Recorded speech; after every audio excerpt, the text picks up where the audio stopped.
हुए नजर आ रहे हैं। दरअसल इंटरनेशनल एनर्जी एजेंसी की ताजा चेतावनी में पूरी दुनिया की चिंता बढ़ा दी है। एजेंसी की रिपोर्ट में यह साफ हुआ है कि वैश्विक ऊर्जा संकट अब अपने सबसे गंभीर और संवेदनशील फेज के करीब पहुंच सकता है। यानी कि रिपोर्ट की अगर माने तो मौजूदा समय में मध्य पूर्व में लगातार तनाव बढ़ रहा है और रणनीतिक समुद्री मार्गों पर खतरा और वैश्विक तेल बाजार में बढ़ती अस्थिरता ने हालात को तेजी से बिगाड़ कर रख दिया है। और यही वजह है कि ऊर्जा सप्लाई सिस्टम पर दबाव लगातार बढ़ता हुआ नजर आ रहा है। इधर आईईए ने चेतावनी ये दी है कि अगर भू राजनीतिक तनाव इसी तरीके से बढ़ता रहा तो आने वाले समय में दुनिया को ईंधन की भारी कमी का सामना जो है करना पड़ सकता है। और इसके साथ ही तेल, गैस और अप्रत्याशित उछाल, इन दोनों ही चीजों में देखने को मिल सकता है। यानी कि रिपोर्ट ये कहती है कि इसका सीधा असर सिर्फ बड़े देशों या बाजारों पर ही नहीं पड़ेगा, बल्कि आम जनता तक पहुंचेगा, जहां ट्रांसपोर्ट, बिजली और रोजमर्रा की जरूरतों की जो लागत है उसमें तेजी से बढ़ोतरी दर्ज की जाएगी। वहीं आईईए ने यह साफ किया है कि ऊर्जा सुरक्षा अब किसी एक देश की समस्या नहीं रह गई है, बल्कि यह पूरी दुनिया की सामूहिक चुनौती बन चुकी है। और अगर वैश्विक सप्लाई चेन में किसी भी स्तर पर बाधा आती है तो इसका असर अंतरराष्ट्रीय अर्थव्यवस्था को सीधे झटका दे सकता है। बड़ा सवाल यह है कि क्या दुनिया इस बढ़ती ऊर्जा संकट को संभाल पाएगी या फिर हालात और भी ज्यादा गंभीर होते हुए नजर आएंगे। यानी कि ये जो रिपोर्ट सामने आई है आईईए की, इसने दुनिया को चिंता में डाल दिया है। दुनिया इस वक्त चिंतित है क्योंकि इस रिपोर्ट में यह दावा किया गया है कि आने वाले दिनों में वैश्विक स्तर पर हालात बहुत ज्यादा खराब होंगे और यह सिर्फ एक देश तक सीमित नहीं रहेगा, बल्कि कई देशों में वैश्विक स्तर पर तेल को लेकर संकट खराब होते हुए नजर आएंगे। यानी कि ऊर्जा संकट से जूझ सकते हैं कई देश। डिफेंस एक्सपर्ट के तौर पर हमारे साथ यूके देवनाथ सर जुड़ चुके हैं। बहुत स्वागत है आपका इंडिया न्यूज पर सर।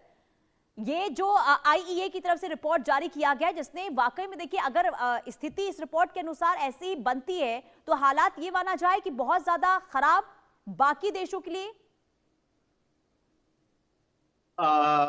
बहुत ही इम्पोर्टेंट सवाल आपने पूछा है। आने वाले सप्ताह में दुनिया में एनर्जी क्राइसिस जो है विकराल रूप धारण कर सकती है। इसका बहुत बड़ा कारण ये है कि पर्शियन गल्फ से 20% दुनिया का एनर्जी आता था, अब वो प्राय शून्य के बराबर हो गया है। अब इसकी कंपनसेशन दुनिया में बाकी जितने देश हैं जो पर्शियन गल्फ के बाहर हैं, चाहे जैसे कुछ अफ्रीका के देश हैं, वो भी कच्चा तेल पैदा करते हैं। साउथ ईस्ट एशिया में भी कुछ देश हैं जहां कच्चा तेल पैदा करते हैं, लेकिन इन सब देशों की जो कुल कच्चा तेल पैदा करने की जो ताकत है वो दुनिया में महज 60% 65% ही होती है। तो बाकी कच्चा तेल कहाँ से आएगा? हाँ, अमेरिका में कच्चा तेल और शेल गैस का बहुत बड़ा प्रचलन है। अमेरिका को दिक्कत नहीं आ रही है क्योंकि अमेरिका में पिछले एक दशक में शेल गैस का बहुत ज्यादा भंडारण दोहन किया गया है और अब अमेरिका में एनर्जी के लिए शेल गैस जो है वो एक प्राइमरी सोर्स ऑफ एनर्जी बन चुका है। दिक्कत कहाँ आ रही है? दिक्कत आ रही है यूरोप के देशों में, जहां पर 30% कीमतों में इजाफा हो गया है पेट्रोल डीजल, खास तौर से एविएशन टर्बाइन फ्यूल का। यूरोपियन यूनियन का ये आकलन है कि यूरोप के देशों में टोटल एविएशन टर्बाइन फ्यूल जो कि हवाई जहाज उड़ाने के काम में आता है उसका भंडारण मात्र 6 हफ्ते का रह गया है। ऐसे में ऑलरेडी यूरोप की जो एयरलाइंस है वो एक एक करके फ्लाइट्स कैंसिल कर रही हैं।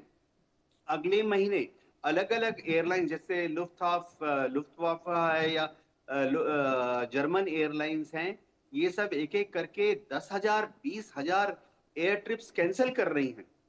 तो हम बहुत जल्दी ऐसे क्रिटिकल स्थिति में पहुंचने वाले हैं।